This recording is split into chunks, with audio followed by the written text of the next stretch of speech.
Hello, नमस्कार दोस्तों, कैसे हैं आप सब। हम लोग कल भारतीय संविधान एवं राज्य व्यवस्था पढ़ रहे थे और उसमें हम लोगों ने क्रिप्स मिशन तक समाप्त कर लिया था। क्रिप्स मिशन के पहले हम लोगों ने अगस्त प्रस्ताव पढ़ा था। अगस्त प्रस्ताव के पहले हम लोगों ने भारत शासन अधिनियम 1935, 1919 ऐसे ऐसे करके हम लोगों ने अधिनियम पढ़े हुए थे और अब हम लोग धीरे धीरे वेवेल योजना पर आ गए हैं। वेवेल प्लान 1945 में आया हुआ था। क्रिप्स प्रस्ताव के बाद में या क्रिप्स मिशन के बाद में जो हमारा वेवेल प्लान आया हुआ था, ये कब आया हुआ था? 1945 ईस्वी में। वेवेल योजना या वेवेल प्लान कब आया हुआ था? 1945 ईस्वी में। बात समझ में? ये एक वेवेल योजना थी। ये वेवेल योजना क्या थी? तो जब मैं अगस्त प्रस्ताव बता रहा था तो उस समय मैंने बताया हुआ था कि भारत का जो वायसराय था वो कौन था? Lord Lithgow. ये क्या थे? उस समय भारत के वायसराय थे जब अगस्त प्रस्ताव आया हुआ था। लेकिन वेवेल योजना के समय भारत का वायसराय लॉर्ड वेवेल था। कौन था? Lord Wavell. इन्हीं के नाम पर योजना आई थी, उसे कहा गया वेवेल योजना या वेवेल प्लान। अब क्या होता है? 14 जून 1945 ईस्वी को 14 जून 1945 ईस्वी को इन्होंने अपनी रिपोर्ट प्रस्तुत की और उन्होंने बताया 14 जून 1945 ईस्वी को लॉर्ड वेवेल ने अपनी रिपोर्ट प्रस्तुत की। और रिपोर्ट में क्या कहा गया? रिपोर्ट में कहना क्या था? हमारे देश के संविधान बनने की बात हो रही थी। तो जब लॉर्ड वेवेल ने 14 जून 1945 को योजना प्रस्तुत की तो उन्होंने कहा गया इसमें एक कार्यकारी परिषद का गठन किया जाएगा। किसका गठन किया जाएगा? कार्यकारी परिषद का गठन किया जाएगा। और इसमें वायसराय कौन सा? दो पद बताए इन्होंने। नंबर 1 वायसराय, दूसरा बताया कमांडर इन चीफ। ये दो बहुत ही प्रमुख पद थे। वायसराय को आप सभी जानते हैं और उसी के लगभग बराबर का पद कह सकते हैं कमांडर इन चीफ। तो बताया उन्होंने कि 14 जून 1945 को जो वेवेल प्लान लेकर के आए तो उन्होंने बताया कि एक कार्यकारी परिषद का गठन किया जाएगा और जो कार्यकारी परिषद होगी, जो भी कार्यकारी परिषद होगी, उसमें दो पद होंगे। पद तो बहुत सारे होंगे। मेन पद कौन सा था? वायसराय का। तो आप लोग सभी जानते हैं क्योंकि वायसराय का पहले क्या होता था? भारत का गवर्नर जनरल होता था। भारत का गवर्नर जनरल, उसके पहले बंगाल का गवर्नर जनरल होता था। इस प्रकार के पद होते रहते हैं। वही हमारा वायसराय है। फिर क्या होता है? उन्होंने बताया कि वायसराय और कमांडर इन चीफ इन पदों पर ब्रिटिश अधिकारी ही नियुक्त किए जाएंगे, लेकिन बाकी जितने भी पद होंगे उन पर भारतीय व्यक्ति ही शासन करेंगे। तो कहने का मतलब है वायसराय और कमांडर इन चीफ के पदों पर कौन नियुक्त होगा? ब्रिटिश अधिकारी ही आएंगे और बाकी जो पद होंगे उन पर भारतीय लोग वर्क करेंगे। ऐसा इन्होंने अपने कार्यकारी परिषद के माध्यम से 14 जून 1945 को ये उन्होंने रिपोर्ट प्रस्तुत की। उसके आगे क्या होता है? इन्होंने बताया जो कार्यकारी परिषद होगा, वेवेल योजना के तहत ही बताया गया कि जो कार्यकारी परिषद होगी ये एक अंतरिम सरकार का गठन करेगी। कौन सरकार का? अंतरिम सरकार का गठन करेगी। अंतरिम सरकार का गठन करेगी। अब देखो अंतरिम सरकार क्या होती है? एक ऐसी अस्थायी सरकार या स्थायी सरकार जो भी कहें, एक ऐसी सरकार जब तक संविधान न बन जाए, जब तक देश का संविधान न बन जाए तब तक उसका शासन हो, तो वो होती है अंतरिम सरकार। एक ऐसी सरकार जब तक संविधान का गठन न हो जाए वो तब तक शासन करे। तो उन्होंने बताया कि अंतरिम सरकार का गठन किया जाएगा। फिर क्या होता है? 14 जून को बताया कि वो वेवेल योजना अपनी लेकर के आए थे और 25 जून को क्या हुआ है? 25 जून को वेवेल योजना पर विचारण के लिए 25 जून को वेवेल योजना पर विचार करने के लिए एक शिमला सम्मेलन हुआ। क्या हुआ?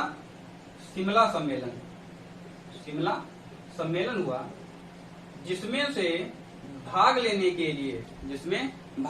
के लिए मुस्लिम लीग की तरफ से मोहम्मद अली जिन्ना और कांग्रेस की तरफ से कौन गया? मौलाना अबुल कलाम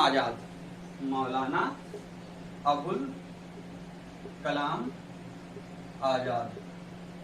तो इन लोगों ने भाग लिया, लेकिन मुस्लिम लीग के कारण यह सम्मेलन असफल हो गया। किसके कारण? मुस्लिम लीग के कारण। मुस्लिम लीग का प्रतिनिधित्व कौन कर रहा था उस समय? जिन्ना।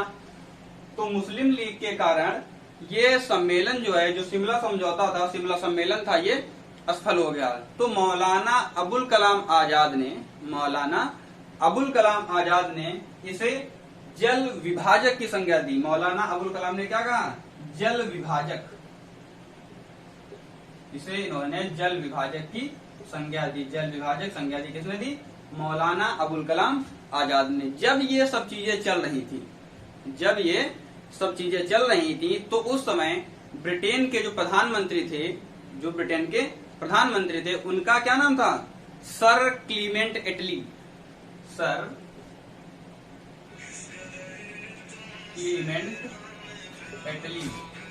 ये क्या थे? ये ब्रिटेन के प्रधानमंत्री थे। सर क्लीमेंट एटली ये ब्रिटेन के प्रधानमंत्री थे। और किस पार्टी के थे ये लेबर पार्टी के थे। इसके आगे क्या होता है भाई? वर्ष 1945 चल रहा था हमारा।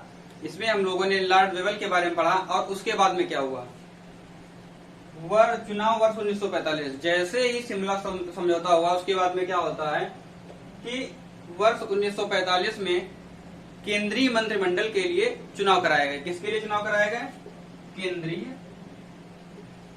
केंद्रीय मंत्रिमंडल के लिए चुनाव कराया गया। कितनी सीटों पर?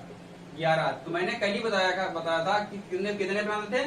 11 ब्रिटिश प्रांत थे। तो वही 11 जो है सीटों पर चुनाव कराया गया।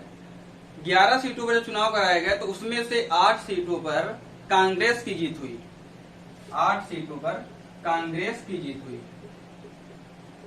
और उसके बाद में 1946 ईस्वी में क्या होता है? यहाँ पर अंतरिम सरकार का गठन कर लिया गया। जो अंतरिम सरकार बनाई गई, जो गठित की जा रही थी, उसमें क्या होगा? नेहरू को अध्यक्ष बनाया, नेहरू को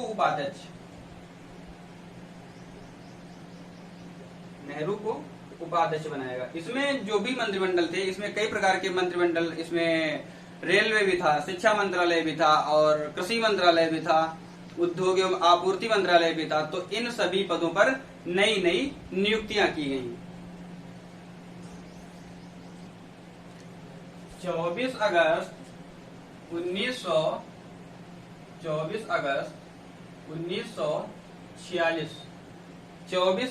1946 को अंतरिम सरकार का गठन किया गया, जिसमें अध्यक्ष लॉर्ड वेवल को बनाया गया, उपाध्यक्ष नेहरू को बनाया गया, और नेहरू के पास में राष्ट्रमंडल मंत्रालय भी था। कौन सा? राष्ट्रमंडल। उसके बाद में गृह मंत्रालय सरदार वल्लभ भाई पटेल के पास में था। इनके पास सूचना एवं प्रसारण मंत्रालय भी इन्हीं को दिया गया। सूचना प्रसारण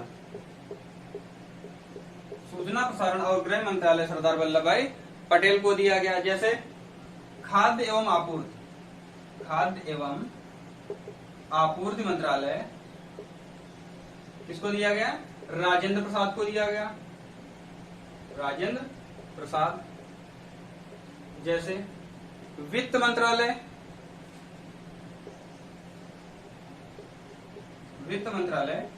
लियाकत अली को दिया गया। किसको दिया गया? लियाकत अली को दिया गया। बलदेव सिंह रक्षा मंत्रालय दिया गया। तो रक्षा मंत्रालय किसको दिया गया? रक्षा मंत्रालय बलदेव सिंह को दिया गया। बलदेव। और अगर हम शिक्षा मंत्रालय की बात करें तो शिक्षा मंत्रालय, अब जो शिक्षा मंत्रालय था, शिक्षा मंत्रालय ये राजगोपालाचारी, चक्रवर्ती राजगोपालाचारी को दिया गया। चक्रवर्ती राजगोपालाचारी।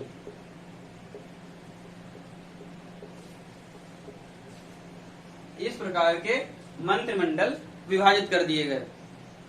रेलवे मैंने बता ही दिया है। रेलवे किसको दिया गया था? अरुणा आसफ अली को।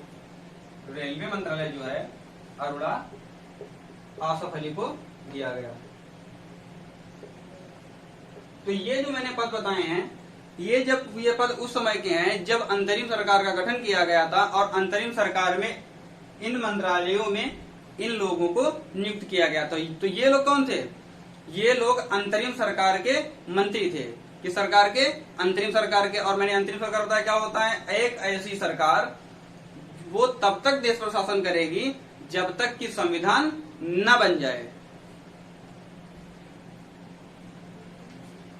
कैबिनेट मिशन 1946, जब कैबिनेट मिशन 1946 आया हुआ था तो उस समय ब्रिटेन का प्रधानमंत्री कौन था? ब्रिटेन के प्रधानमंत्री सर क्लीमेंट एटली थे। कौन था? सर क्लीमेंट एटली। ये भारत के ये ब्रिटेन के प्रधानमंत्री थे। कौन था? सर क्लीमेंट एटली। ये किस पार्टी के थे? तो ये लेबर पार्टी के थे। लेबर पार्टी के नेता थे और ब्रिटेन के प्रधानमंत्री थे। तो इन्होंने क्या किया? इन्होंने भारतीयों को स्वतंत्र करने का विचार किया। उन्होंने बताया कि भारतीयों को स्वतंत्र कर दिया जाए, भारतीयों को आजादी प्राप्त करने का इन्होंने अधिकार दे दिया। सर क्लीमेंट एटली ने इन्होंने क्या किया? 24 मार्च 1946 ईस्वी को, कितने मार्च को? 24 मार्च 1946 ईस्वी को इन्होंने एक प्लान बनाया, जिसे हम लोगों ने एक मिशन बनाया जिसे कहा कैबिनेट मिशन। और कैबिनेट मिशन का सिर्फ उद्देश्य क्या था? भारतीयों को स्वतंत्रता प्रदान करना था या भारतीय संविधान का निर्माण करना था। भारतीय संविधान का निर्माण करना था। तो इन्होंने 24 मार्च 1946 ईस्वी को कैबिनेट मिशन भारत भेजा। कैबिनेट मिशन भारत भेजा, जिसका काम क्या था? भारतीय संविधान का निर्माण करना था। इसमें 3 सदस्य इन्होंने भेजे थे। कितने सदस्य? 3 सदस्य। जो कैबिनेट मिशन 1946 जो 46 था, इसका मुख्य काम क्या था? भारतीय संविधान का निर्माण करना।